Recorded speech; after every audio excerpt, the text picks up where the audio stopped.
Bom dia. Hebreus 7. Carta aos Hebreus, livro dos Hebreus, no capítulo 7. Porquanto esse Melquisedeque, rei de Salém, sacerdote do Deus Altíssimo, que saiu ao encontro de Abraão quando este voltava depois de haver derrotado os reis, e o abençoou, para o qual também Abraão entregou o dízimo de tudo. Em primeiro lugar, seu nome quer dizer Rei de Justiça. Em segundo lugar, Rei de Salém, que significa Rei de Paz. Sem pai, sem mãe, sem origem, nem antepassados, sem princípios de dias, nem fim de vida. No entanto, por ser a semelhança do Filho de Deus, ele permanece sacerdote perpetuamente. Melquisedeque, nós vamos falar nele aqui no livro de Hebreus, onde o escritor aqui foi usado por Deus, pelo Espírito Santo, para escrever esse livro de Hebreus. Nós não sabemos quem foi. Algumas pessoas tentaram sugerir que é Paulo, mas não foi Paulo. A escrita é totalmente diferente. Um fala que poderia ser Barnabé ou outro qualquer, mas não se sabe exatamente quem. Mas além dele, que fala bastante sobre Melquisedeque, você só ouve falar em Melquisedeque 2 vezes na Bíblia. Nós vamos falar dele primeiro, quando ele surgiu no início, que é em Gênesis, livro de Gênesis, capítulo 14. Gênesis 14, versículo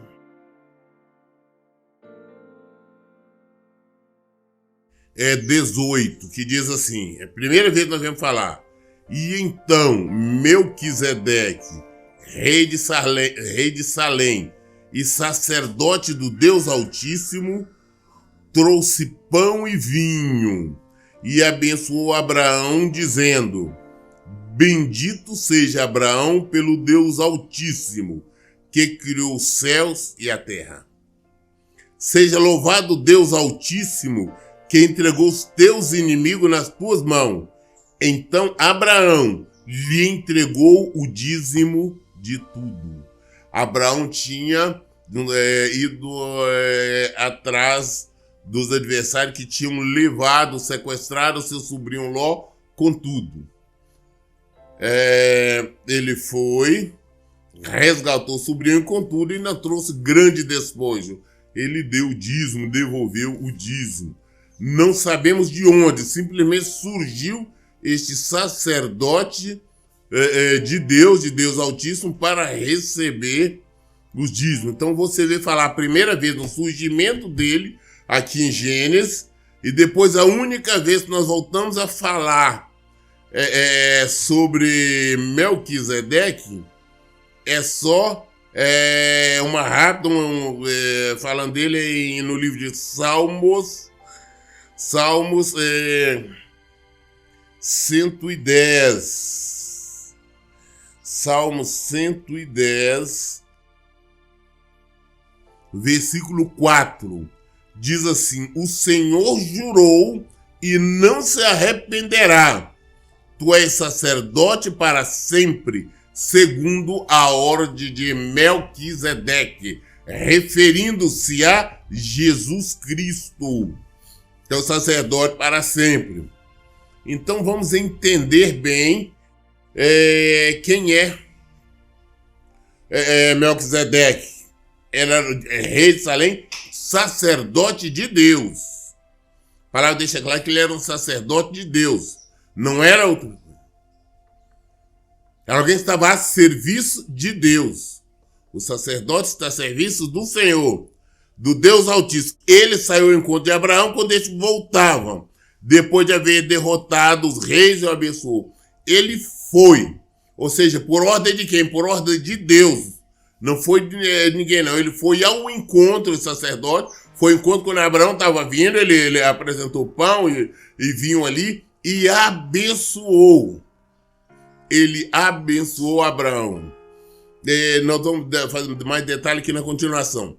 Para o qual também Abraão entregou o dízimo de tudo. Em primeiro lugar, seu nome é o que quer dizer? Rei de justiça. Rei de justiça, quem é? Jesus. Em segundo lugar, é rei de Salém, que significa rei de paz. Rei de Salém, rei de paz é a mesma coisa. Quem que é rei de paz? Jesus. Melquisedeque prefigurava a Cristo.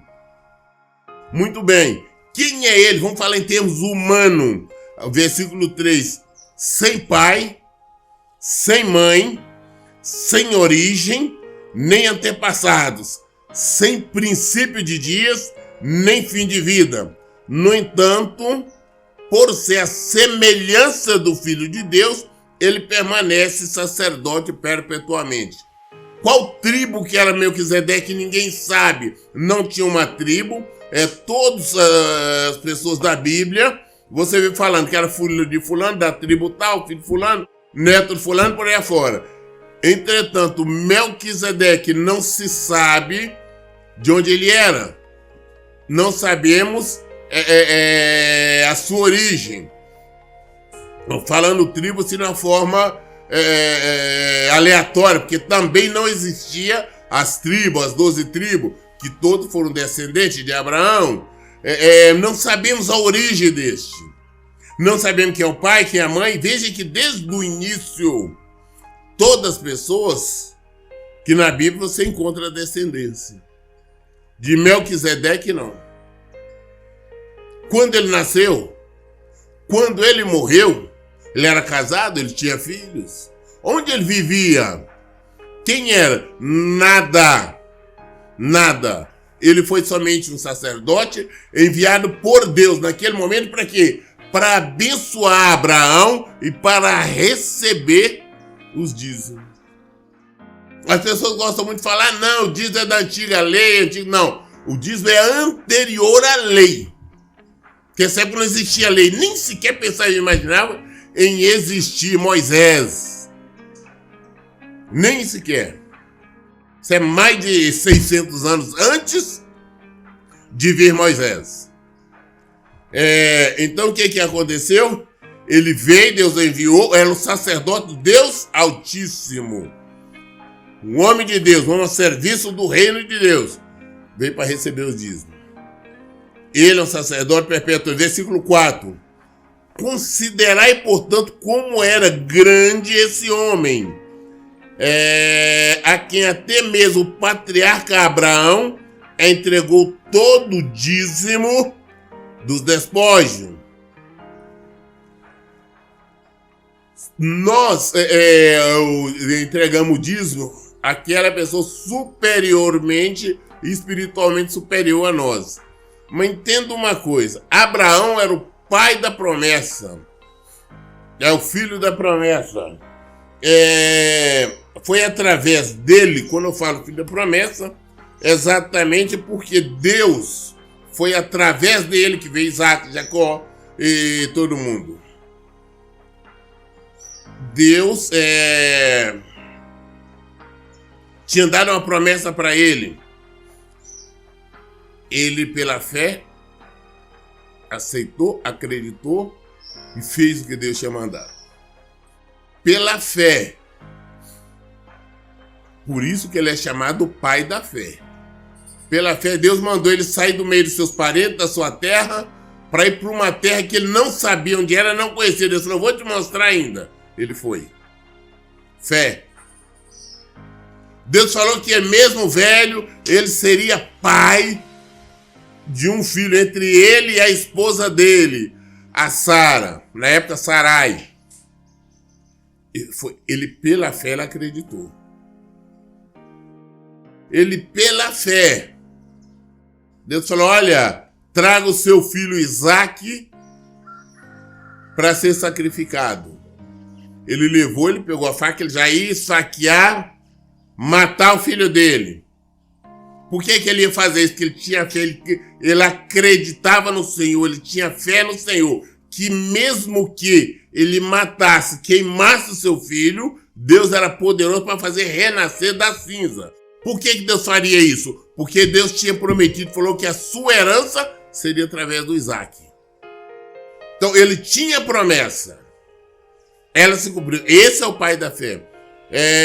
Quando nós falamos sobre o dízimo, nós temos que entender da seguinte forma: antes da promessa se cumprir na vida dele, antes de vir o Isaque, Deus enviou um sacerdote para receber a obediência dele, que dízimo é obediência. Só depois que recebeu os 10% ali, que dízimo quer dizer 10%, foi que veio acontecer a promessa, foi que veio o Isaque. Então eu fico observando as pessoas que são idólatras, né, avarento, querem justificar todas as maneiras para não devolver o dízimo do Senhor. Uma série de alegações que são contrárias para estão indo frontalmente contra a palavra de Deus. Ah, pastor, não sei por que essas coisas não acontecem na minha vida. Vai examinar-se. Muito bem. Ora, os que dentre os filhos de Levi receberam o sacerdócio tinham um mandamento de recolher, de acordo com a lei, os dízimos do povo, isto é, dos seus irmãos, ainda que tenham todos estes descendido de Abraão. A tribo de Levi foi escolhida para exercer o sacerdócio. No templo, para ser sacerdote, para cantar, para louvar, para tocar instrumento, para carregar, para mexer alguma coisa na igreja, mexer no guarda-roupa, tomar conta, até para varrer, só podia ser da tribo de Levi. Nenhuma hora que das 12 tribos, somente descendente da tribo de Levi podia fazer qualquer coisa no templo. Por que Deus escolheu a tribo de Levi? Deus escolheu porque quando tirou o povo do Egito, Deus matou todos os primogênitos de Faraó. E em troca, então, Deus falou que todos os primogênitos do israelita seria dele. Aí ele fez uma troca, ficou então com a tribo de Levi. E essa ficou obrigatória exercer o sacerdócio. A tribo de Levi, quando foi dividida a terra, foi a única que não teve direito à herança. Não teve direito a terras, nada não, porque Deus disse da seguinte forma: eles comeriam, beberiam, viveriam através do templo, ali da igreja, do dízimo e da oferta. Viver. Eles não tinham direito a ter terra, não tinham fazenda, não tinha nada. Todo mundo recebeu a parte. As terras foram divididas em 11 para 11 tribos, não a deles. Eles viviam o quê? Onde que eles viviam? Que foi escolhida terras, lugares para ter os templos e, além do mais, para quando as pessoas cometessem algum crime e corressem para lá. Por exemplo, alguém cometeu um homicídio culposo, ou seja, sem querer, se matasse alguém, sem querer, ele fugia para lá e a família, quem quer seja, não poderia matá-lo. Então era para lá que eles fugiam. Então eles viviam ali, que viviam os levitas. Portanto, eles não podiam vender terra nem nada, porque nada era deles. Então, olha bem, estes tinham função de receber os dízimos. Todo mundo levava o dízimo ao templo. Quem recebia era o sacerdote, John, descendente da tribo de Levi e tudo mais. Mas mesmo esses descendentes, que recebiam, esse sacerdote que tinha incumbência de receber o dízimo, era descendente de Abraão. Abraão, que era superior. Esses que recebiam dízimo, na verdade, devolveram o dízimo. Por quê? Abraão devolveu. o primeiro a devolver. E os levitas, que hoje o pessoal gosta de falar, levita é cantor, não tem nada a ver, por falar uma bobagem. Esses da tribo de Levi, os levitas, não era descendente de Melquisedeque, não, era descendente de Abraão. Assim quer dizer, até aqueles que recebem dízimo, devolveram o dízimo. Assim quando você vê hoje, não, é pastor, não, eu não devolvo dízimo porque eu sou sacerdote, estão errado, estão falhando, estão errando diante do Senhor. Todos, sem exceção, têm a obrigação de devolver o dízimo. Inclusive os sacerdotes, naquela época os levitas tinham que devolver 1/10 do que entrava nas mãos deles. Versículo 6. Contudo, este homem, que não pertencia à genealogia de Levi, recebeu os dízimos de Abraão e abençoou aquele que tinha as promessas. Esse Melquisedeque, que não era da tribo de Levi, uma vez que Levi ainda não existia, ele abençoou Abraão. Abraão foi abençoado por esse sacerdote que representava Cristo. Versículo 7. Evidentemente, não pode haver qualquer dúvida de que o inferior é abençoado pelo superior. O inferior é abençoado pelo superior. Abraão, aquele que tinha promessa. Abraão, aquele maior pessoa física ali, carnal, não existia ninguém maior espiritualmente na época do que ele. Abraão, que era um profeta de Deus, era um homem de Deus, a Bíblia fala que ele era profeta. Este homem que tinha a promessa, esse homem que veio ser o pai da fé, este homem recebeu a bênção de Melquisedeque. Portanto, Melquisedeque é bem superior a Abraão. E olha que a Bíblia se refere a Abraão só de forma elogiosa. Mas ele é superior a Abraão. Exatamente por isso que prefigurava a Cristo. Para a obediência, Deus enviou esse sacerdote, Melquisedeque, para receber os dízimos do Senhor. Versículo 8. No primeiro caso, são homens mortais que recebem o dízimo. No outro caso, entretanto, é aquele de quem se testifica que vive. Quem recebe o dízimo hoje, você devolve o seu dízimo hoje em templos, a pastores, esses sacerdotes. E quem são esses? São todos nós que estamos nessa. Nós vamos morrer a qualquer momento. Nós vamos ao encontro do Senhor. Mas neste caso aqui, é aquele que testifica que vive. Foi Melquisedeque, prefigurando Cristo. Então presta atenção. Então o próprio Cristo, Deus o enviou antes para receber o dízimo. Então quando eu falo sobre a obediência de dízimo, eu não falo de oferta, eu falo sobre a obediência do dízimo, que é mandamento do Senhor. E quando nós não estamos devolvendo, nós estamos em desobediência frontal ao Senhor. É ordenança, é mandamento, é algo muito sério. A promessa na vida de Abraão, antes dela se cumprir, Deus enviou o sacerdote para receber o dízimo.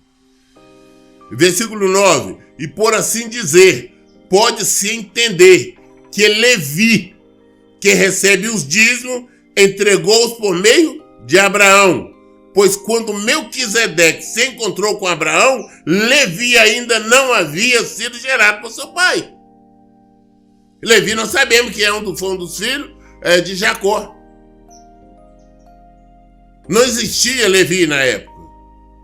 Então a descendência dele, ou seja, Levi, que hoje recebia o dízimo, ou seja, devolveu, foi primeiro devolver. Primeiro devolveu. Entenda bem, pois quando Melquisedeque se encontrou com Abraão, Levi ainda não havia se gerado por seu pai. Versículo 11. Sendo assim, se houvesse uma maneira de alcançar a perfeição por intermédio do sacerdócio levítico, considerando que durante a sua vigência a lei foi entregue ao povo, por qual razão haveria ainda necessidade de se levantar outro sacerdote conforme a ordem de Melquisedeque e não de Arão? Então, olha bem, se através da lei, aquela lei que foi entregue por Moisés, a lei do sacerdócio levítico, se daquelas ordenanças, rituais, se pudesse, ali, a lei pudesse sanar, resolver todos os problemas, nos conduzir à salvação, não tinha necessidade de vir o sacerdote, o nosso sacerdote da ordem de Melquisedeque, que é Jesus Cristo. Veria então o sacerdote que é da ordem de Arão, porque quem foi o sacerdote da antiga lei? Foi Arão, o irmão de Moisés. Então seria o quê? Um sacerdote da ordem de Arão. Um sacerdote de acordo com a lei, mas não, veio da ordem de Melquisedeque, anterior a tudo isso.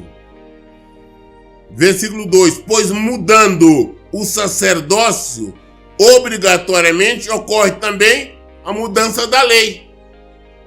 Mudou o sacerdócio, mudou a lei. Mas mesmo assim, por isso que eu falo que eu não consigo entender as pessoas que teimam em querer se justificar através da lei. Então, primeiro nós temos seitas que vivem baseado na antiga lei. São várias seitas por aí. Também vários que se diz evangélico, que vive pregando, ensinando de acordo com a lei. A lei se cumpriu em Jesus. Nós não vivemos na lei, nós não praticamos aquela lei de Moisés. Se houvesse necessidade, se a lei pudesse resolver alguma coisa, não teria necessidade de Jesus ter vindo. Viria um outro sacerdote descendente da lei, ou seja, da ordem de Arão, mas não, veio da ordem de Melquisedeque, que é Jesus Cristo. Versículo 13: porque aquele que sofre, porque aquele sobre quem se faz estas afirmações, pertencia a outra tribo, da qual ninguém jamais havia servido diante do altar. Qual tribo? Qual era a tribo de Melquisedeque? Ninguém sabe. Aí eles tinham exercido sacerdócio em algum altar? Não existia templo, não existia sinagoga, não existia congregação, não existia nada naquela época. Como eu disse anteriormente, o maior espiritualmente falando, nós tínhamos Abraão. Mas Deus enviou este sacerdote para receber o dízimo e abençoar Abraão. Ele nunca... qual altar, então? Aonde que Melquisedeque servia? Não tem, não existe, não fala nada. Ele só surgiu ali para abençoar Abraão, para receber o dízimo e desapareceu. Ninguém falou mais nada. Ninguém sabe de onde ele veio, para onde foi. É sacerdote para sempre. Porquanto, versículo 14, é bem sabido que o nosso Senhor descende de Judá, tribo da qual Moisés nada fala quanto ao sacerdócio. Jesus é descendente da tribo de Judá. Mas por que é da tribo de Judá? Porque José é da tribo de Judá. Mas por que é? Mas ele não é filho de José. Mas José foi casado com Maria. Maria e José, uma só carne. Por isto, ele é descendente da tribo de Judá, porque José era da tribo de Judá e José era uma só carne com Maria. Sabemos que José não teve nenhuma participação para gerar o menino Jesus. Mas Maria sim foi no ventre dela. E por ela ser casada com ele, ser uma só carne, então ele é da tribo de Judá. Então é por isso. Então é sabido que nós somos descendentes de Judá, a tribo da qual Moisés nada fala quanto ao sacerdócio. Moisés não fala da tribo de Judá do sacerdócio, pois ele só fala da tribo de Levi. Jesus, portanto, ele não surgiu da tribo de Levi, ele foi da tribo de Judá, também que é um outro filho de Jacó. Quando nós falamos da tribo de Levi, de Judá, nós são todos descendentes de Abraão, são filhos de Jacó. Né? Dois sendo que foi acrescentado ali através do filho de José. Versículo 15. E este fato torna-se ainda mais claro com o surgimento de outro sacerdote à semelhança de Melquisedeque. Ainda esse fato torna mais claro com o surgimento de Jesus. Por quê? Porque ela é a ordem da semelhança de Melquisedeque, que nós sabemos de onde Jesus veio. Ele veio do céu, ele veio do Pai, ele veio de Deus e para o Pai voltou. Melquisedeque surgiu, sacerdote de Deus Altíssimo, e depois ele retornou para o céu, para o Pai, assim como Melquisedeque surgiu e depois apareceu. Não constituindo segundo o decreto de um mandamento humano relativo à linhagem, mas de acordo com o poder de uma vida inextinguível. Porque sobre ele está escrito: tu és sacerdote para sempre, conforme a ordem de Melquisedeque. O que esse versículo 17 está escrito aonde? Aonde que eu acabei de ler agora há pouco tempo, lá no livro de Salmos, capítulo 110, versículo 4. Que está essa afirmação. Então, desde eu tinha falado, vai a segunda vez que nós vamos falar sobre Melquisedeque lá no Antigo Testamento, a segunda e última. Porque sobre ele está escrito: tu és sacerdote para sempre, conforme a ordem de Melquisedeque, referindo a Jesus. Ele é sacerdote para sempre, conforme a ordem de Melquisedeque. Ele é sacerdote para sempre. É sacerdote para sempre. Assim, o mandamento anterior é anulado por causa da sua fragilidade e inutilidade. Assim, o mandamento anterior, a lei é anterior, que está no Antigo Testamento, ela é anulada. Falando de Bíblia, tá? Pô, tem muita gente aí, tô cansado de ouvir pregações e mais pregações aí no Antigo Testamento de lei. Não, mas ela foi anulada. Assim, o mandamento anterior é anulado por causa da sua fragilidade e inutilidade. Frágil e inútil. É anulada. Pois a lei jamais conseguiu aperfeiçoar nada, sendo, portanto, estabelecida uma esperança muito superior, por meio do qual temos pleno acesso a Deus. A lei não podia fazer nada. Jesus sim. Foi através de Jesus. Nós somos resgatados através de Jesus. É nele. A nossa esperança está nele. Então quando você está, não, mas a lei disse isso, Moisés disse isso, Moisés disse, aquilo não interessa para nós. Para mim não interessa o que Moisés disse ou deixa de dizer. Eu não vivo em Moisés. Eu vivo na graça e você também tem que entender isso. E não foi, versículo 20, não foi sem juramento que esse fato se deu. Outros se fizeram sacerdotes sem qualquer juramento.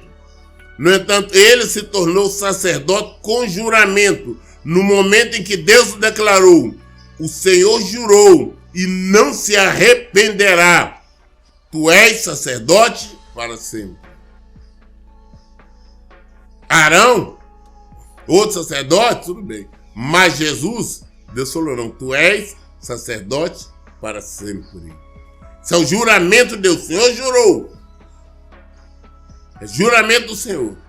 falou que Jesus, é referência a Jesus. O Senhor jurou, tu és sacerdote para sempre. Versículo 22.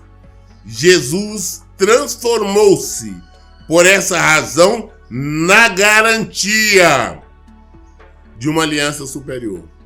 Jesus é a nossa garantia da nossa aliança com Deus. Jesus é a garantia de nós podermos obtermos vida. Jesus é a garantia da nossa salvação.